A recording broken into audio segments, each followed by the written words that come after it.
দ্বিতীয় হয়ে গেল, এখন একটা কাপড় জুটলো না। আহা, আরে ওরকম ভাবে কেঁদো না তো, তোমার বুকের ভেতরটা না কষ্টে ফেটে যায় তোমার কাঁদতে দেখলে। আমার দুঃখ নিয়ে রসিকতা করছো তো? আমি আর কি হই তোমার?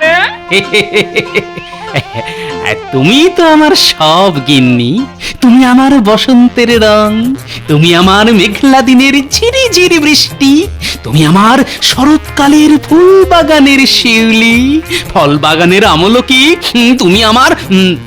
তুমি আমার শীতকালের যা ভুলে গেছি। দূর যত সব, 5 পয়সার শাড়ি কিনে দেওয়ার মুরত নেই, সে আবার ভালোবাসা দেখাচ্ছে। রোজ রোজ অশান্তি আর ভালো লাগছে না, আজ মহারাজকে এই ব্যাপারে বলতেই হবে।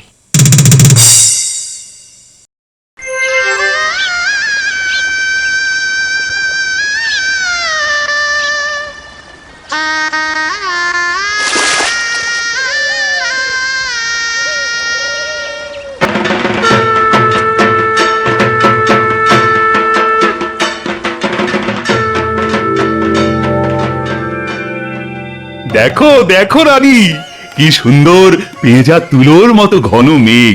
দেখো, একদম আমার মাথার চুলের মতো ঘন।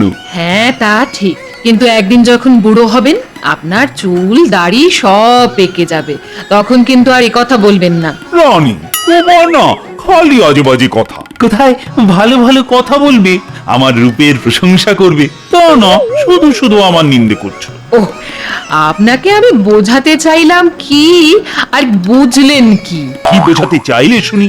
আমি এটাই বোঝাতে চাইলাম যে মানুষ চিরকাল একরকম সুন্দর থাকে না, একদিন বার্ধক্য এসে সব তারুণ্য মুছে দেয় তার। না না না না, এটা আমার ক্ষেত্রে হবে না। আমি হলাম এই কৃষ্ণনগরের মহারাজ কৃষ্ণচন্দ্র। আমি চিরযুবক ছিলাম, আছি এবং থাকবো। হাসালেন হাসালেন, এ কি কখনো সম্ভব নাকি? প্রত্যেক মানুষের মতো আপনি একদিন শিশু ছিলেন, তারপর কিশোর হলেন, তারপর যুবক হয়ে যখন বয়স হবে তখন বৃদ্ধ হবেন। এটা প্রকৃতির নিয়ম। না না না না, এ কখনোই হবে না। আমি কোনোদিনই বুড়ো হব না। আজ থেকেই আমি নিজের শরীরের যত্ন নিতে শুরু করব।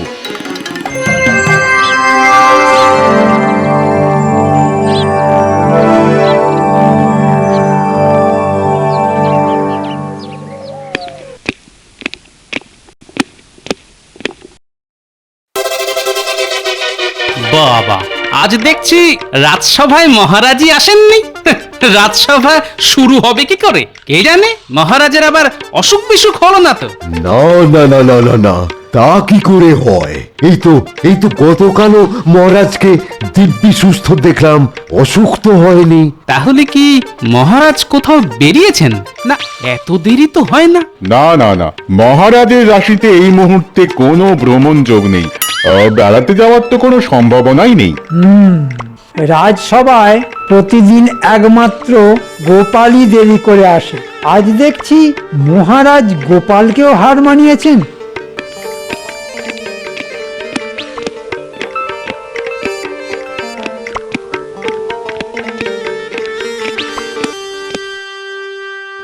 কি সভাসদগণ, সবাইকার সব খবর ভালো তো?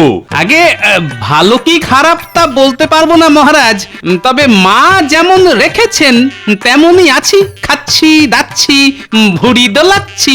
মা মাগো, দুর্গতি না আসেনি, আর একটু ভুঁড়ি বাড়িয়ে দাও মা। মা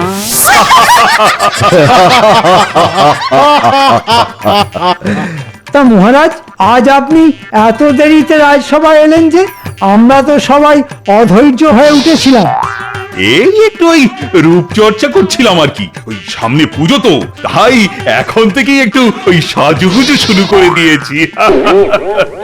মহারাজ, আপনি এরকম সাজাগোজা নিয়ে সারাদিন ব্যস্ত থাকলে তো ওই রাজকার্য শিখেই উঠবে মহারাজ। এই তুমি চুপ থাকো তো গোপাল, রাজকার্য তোমরা সামলাও। আমি এখন আমার রূপচর্চা নিয়েই ব্যস্ত থাকবো।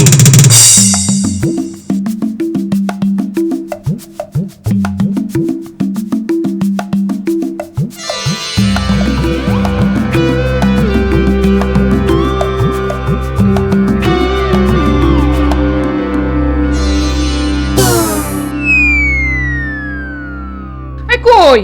এই তোমার হাতে তো কিছু দেখতে পাচ্ছি না গো। খালি হাতে এসেছি, খালি হাতে চলে যাব, এটাই তো জগৎ সংসারের নিয়ম গিন্নি। সবই মায়ের লীলা। মা মা দুর্গা দুর্গতি না আসেনি। এই একদম হেয়ালি করবে না বলে দিচ্ছি। তুমি যে সকালে বলে গেছিলে আসার সময় আমার জন্য নতুন শাড়ি নিয়ে আসবে, তা তোমার হাতে তো কিছুই দেখতে পাচ্ছি না গো। এই রে, একদম ভুলে গেছি গো। এটা তুমি ভুলে যাবেই, পোড়া কপাল আমার। গিন্নি, এই দিনে দুপুরে নেকা কান্না কেঁদো না তো। সেই আমার কান্না তো এখন তোমার কাছে ন্যাকামই মনে হবে। অন্য বাড়ির বউরা পুজোর দিনে নতুন শাড়ি গয়না পরে ঘুরতে যাবে, পুষ্পাঞ্জলি দেবে, আর আমি ঘরে বসে বসে বাসন মাজবো। আরে আমি সে কথা বলিনি গিন্নি, আমি তোমাকে একবার কথা দিয়েছি নতুন শাড়ি কিনে দেব তো কিনে দেব, ব্যাস। সেটা কবে শুনি? বিসর্জনের পর? না না না, বোধনের আগেই পাবে। এখন এখন দুমুঠো ভাত বেড়ে দাও দেখি, খিদের জ্বালায় পেট একেবারে চুঁচুই করছে।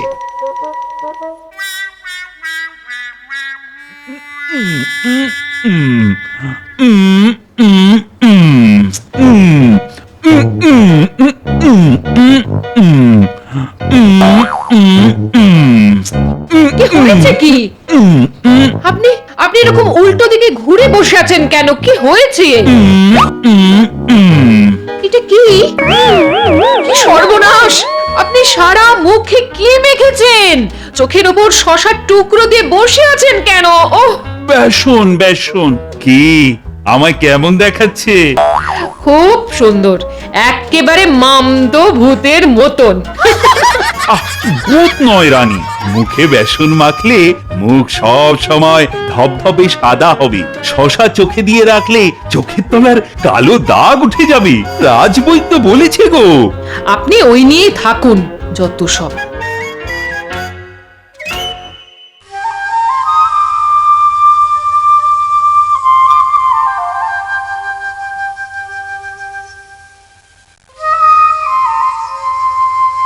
কি আমাকে কেমন দেখাচ্ছে সভাসদগণ? আগের চেয়ে বেশ তারুণ্য লাবণ্য বেড়ে গেছে না? হ্যাঁ মহারাজ, একেবারে 20 বছর বয়স কমে গেছে আপনার। ঠিক বলেছ মন্ত্রী। না না, আগে যেমন ছিলেন তেমনই দেখাচ্ছে মহারাজ, ভালো না খারাপও না। আই কি যাতা বলছো গোপাল? হ্যাঁ মহারাজ, আগে যেরকম ছিলেন একই রকম আছে। মন্ত্রী মশাই ছাড়া সবাই ঠিকই বলছে মহারাজ, আপনার চেহারা কিন্তু একটুও বদলায়নি। না না, এ হতেই পারে না। রাজবৈদ্য, আজ্ঞা করুন মহারাজ। এরা সবাই কি বলছে? আমায় নাকি আগের মতোই লাগছে। হ্যাঁ মহারাজ, এরা ঠিকই বলছে। তবে তুমি যে বলেছিলে বেসন মুখে মাখলে আগের থেকে চামড়া তরতাজা হয়ে যায়, আমি তো কালকে এক প্রহর মুখে বেসন মেখে বসেছিলাম। শুধু বেসনে কিছু হবে না মহারাজ, বেসনের সাথে ওই পাতিলেবু, কাঁচা হলুদ আর ওই দুধের স্বর মিশিয়ে তবেই মাখতে হবে। মহারাজ, ওই ওসব মুখে না মেখে খেলে কাজ বেশি হবে। আই তুমি চুপ থাকো তো গোপাল।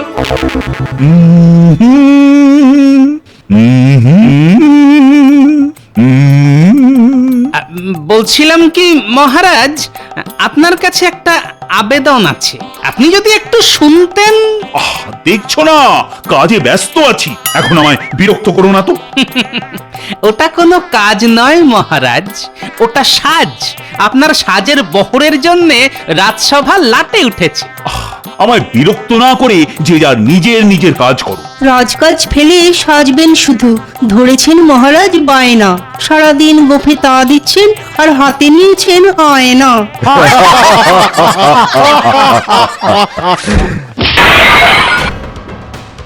এই যা সভাকবি, দিলে তো আমার সাধের আয়নাটা ভেঙে।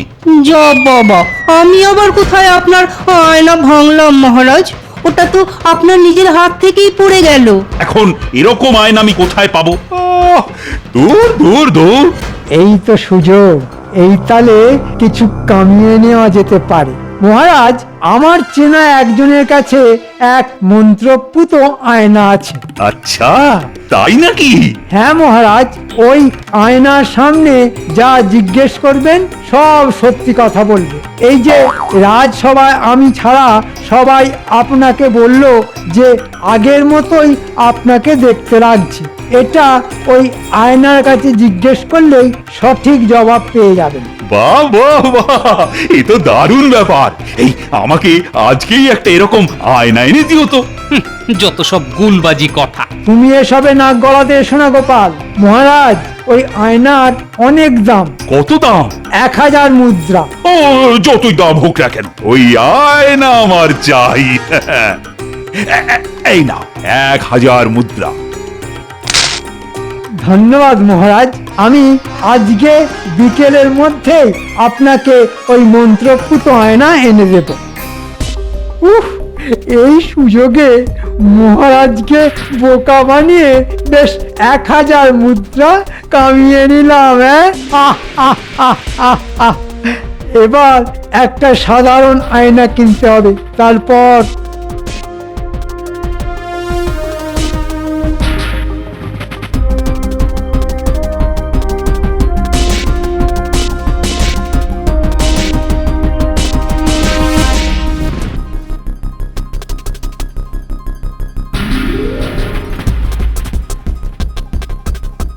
এই তো দোকান খোলা আছে দেখছি। বলুন মন্ত্রী মশাই, আপনার জন্য কি করতে পারি? শোন, এই আয়নাটার নিচের দিকে একটা ছোট ছিদ্র করে দিতে পারবি? সে পারবো না কেন, কিন্তু এটা দেখে তো মনে হচ্ছে নতুন আয়না। তা আপনি হঠাৎ আয়নায় ফুটো করবেন কেন? যেটা করতে বলেছি সেটা কর, অযথা কথা বাড়াস না।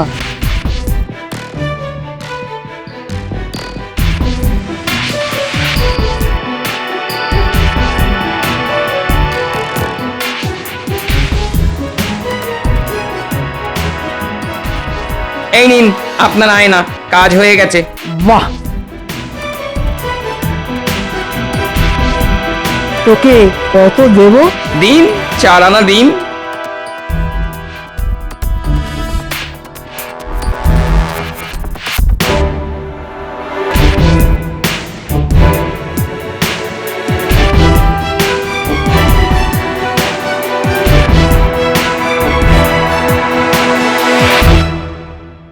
এই তো মানিক জোর, এখন তোদের বাড়িতেই যাচ্ছিলাম। বাহ, বেশ ভালোই হলো তোদের সাথে দেখা হয়ে গেল। এই বলুন মন্ত্রী মশাই, আপনার কি উপকার করতে পারি? দরকার না হলে তো আপনার ওই আমাদের কথা মনেই পড়ে না। এরকম ভাবে বলিস না, এরা হলে আমার বিনয়নের মণি। বাজে না বকে কাজের কথায় আসুন তো দেখি। শোন, আমি এই আয়নাটা নিয়ে মহারাজকে দেব। তোরা আজকে রাতে মহারাজের ঘরের জানলার বাইরে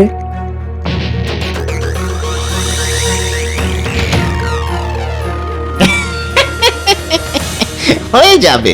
আপনি শুধু আমাদের ওই ট্যাগের দিকটা দেখবেন, সব কাজ হয়ে যাবে। এই নে, এগুলো রাখ, বাকি কাজ হওয়ার পরে পাবি। আচ্ছা, হ্যাঁ ঠিক আছে। এখন তাহলে আসি। হ্যাঁ, আয়।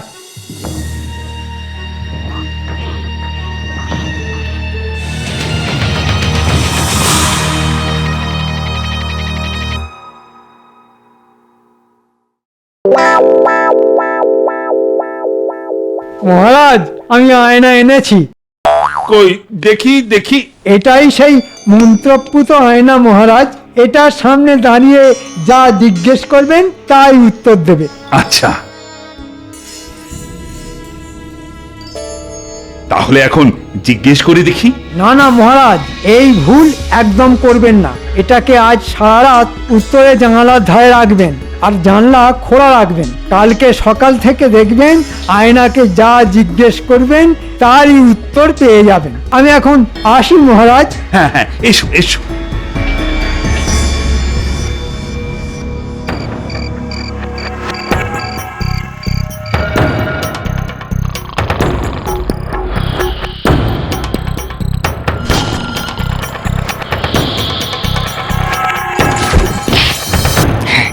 ব্যাস হয়ে গেছে।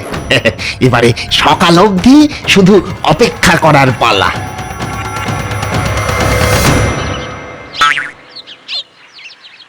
এই তো সকাল হয়ে গেছে, যাই একবার আয়নাটার সামনে গিয়ে পরীক্ষা করে দেখি। নমস্কার আয়না। কি জানতে চাস বল। আচ্ছা আয়না, এটা বলুন তো আমাকে কেমন দেখতে? তোকে তো অসাধারণ, অভূতপূর্ব, চমৎকার দেখতে। কৃষ্ণনগরে তোর থেকে সুন্দর পুরুষ আর দ্বিতীয় কেউ নেই। সত্যি? আরে সত্যি রে সত্যি, যে যাই বলুক না কেন তোর মতো সুপুরুষ যুবকের জুড়ি মেলা ভার। আচ্ছা আচ্ছা, ঠিক আছে ঠিক আছে, দাঁড়াও দাঁড়াও দাঁড়াও। ও রানী, রানী গো, ওঠো ওঠো ওঠো। রানী, আয়না কথা বলছে। কই কই কই কই দেখি তো। আচ্ছা আয়না, তোমার নাম কি? আমার নাম না। আমার কোনো নাম নেই। আমি স্বর্গীয় মন্ত্রপুত আয়না। কি করছিলিস রে? হ্যাঁ, কি করছিলিস রে বটা? এক্ষুনি সব ফাঁস হয়ে যেত। সাবধানে ভেবে চিনতে উত্তর দে।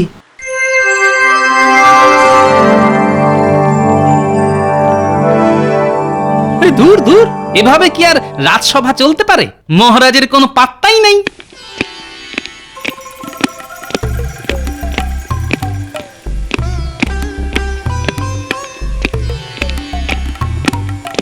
শোনো সভাসদগণ, তোমাদের প্রথমেই একটা কথা বলে রাখি। কাল বাদে পরশু পঞ্চমী, তাই তোমাদের আগাম শারদ শুভেচ্ছা।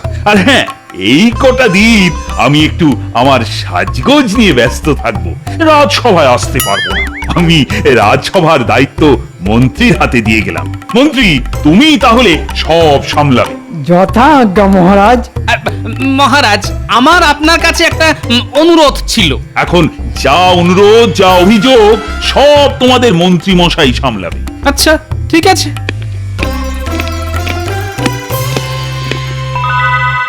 মন্ত্রী মশাই, আমার কিছু অর্থের প্রয়োজন। সামনে পুজো, এখনো পর্যন্ত গিন্নিকে কিছু কিনে দিতে পারিনি, তাই আমায় কিছু পয়সা ধার দিন। আগামী মাসের বেতন থেকে সেই পয়সা কেটে নেবেন। না না গোপাল, তোমাকে ওসব ধার টার দেওয়া হবে না। যথেষ্ট ভালো মাইনে পাও তুমি। আর সেনাপতি, বলুন মন্ত্রী মশাই। এখন আর আমি মন্ত্রী না, তোমরা সবাই আমাকে রাজা বলবে। রাজা। এই শুটকো মন্ত্রীকে রাজা বলতে আমার বয়ে গেছে। কি? আমি শুটকো? তা না তো কি, আপনি শুটকো শুটকো শুটকো। তবে রে, পালিয়ে তুমি কোথায় যাবে? হ্যাঁ, একবার হাতে নাতে পাই, দেখিয়ে দেব মজা।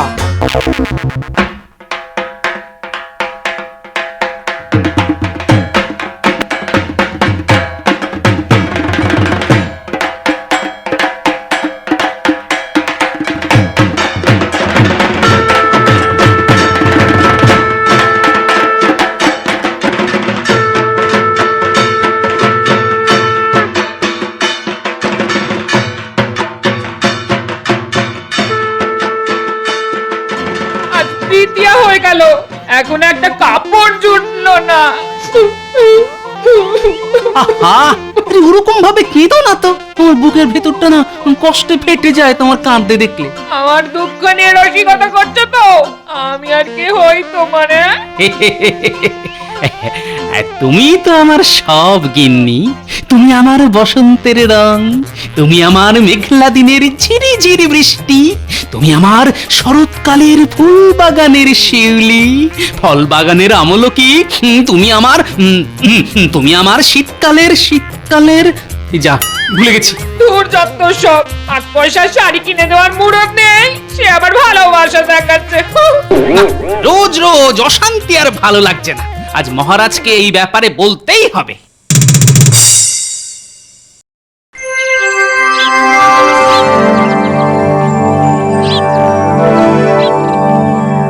কি আয়না, আমায় আগের থেকে দেখতে একটুও সুন্দর হয়েছে। তোর রূপের কোনো তুলনা নেই, একেবারে অতুলনীয়। ধুর, কি যে বলেন আপনি। বাহ বাহ বাহ বাহ, তার মানে এই সেই মন্ত্রীর দেওয়া মন্ত্রপুত আয়না। নিশ্চয়ই মন্ত্রী কোনো গেঁড়া কল করেছে, নইলে আয়না আবার কথা বলে নাকি? আচ্ছা আয়না, আমার গোঁফটা কেমন? হ্যাঁ, খুব সুন্দর, খুব সুন্দর। যা ভেবেছিলাম ঠিক তাই। দাঁড়ান মন্ত্রী মশাই, এবার আপনার খেল খতম।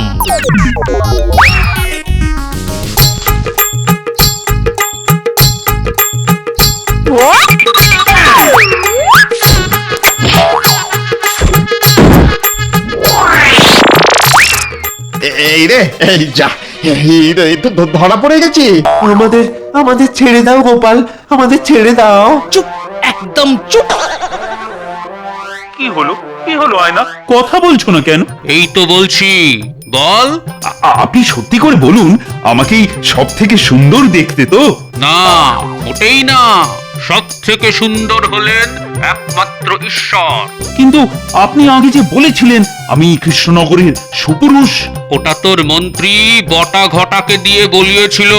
তোর সামনে যেটা রাখা আছে এটা একটা সাধারণ আয়না। মন্ত্রী তোকে ঠকিয়ে 1000 মুদ্রা নিজের ট্যাকে ভরেছে। তারপর আয়নার নিচে একটা ছিদ্র করে তার পিছন থেকে একটা নল বের করে বাইরে এনেছে। আর এই নলের ওপ্রান্ত থেকেই তোর প্রশ্নের উত্তর দিত মন্ত্রীর 2 চেলা, বটা ঘটা। আপনি কে? আমি গোপাল, আপনার অনুগত দাস। বিশ্বাস না হলে আপনি বাইরে বেরিয়ে এসে দেখে যান। আসছি আসছি, এক্ষুনি আসছি। গোপাল, তুমি? হ্যাঁ মহারাজ, আমি।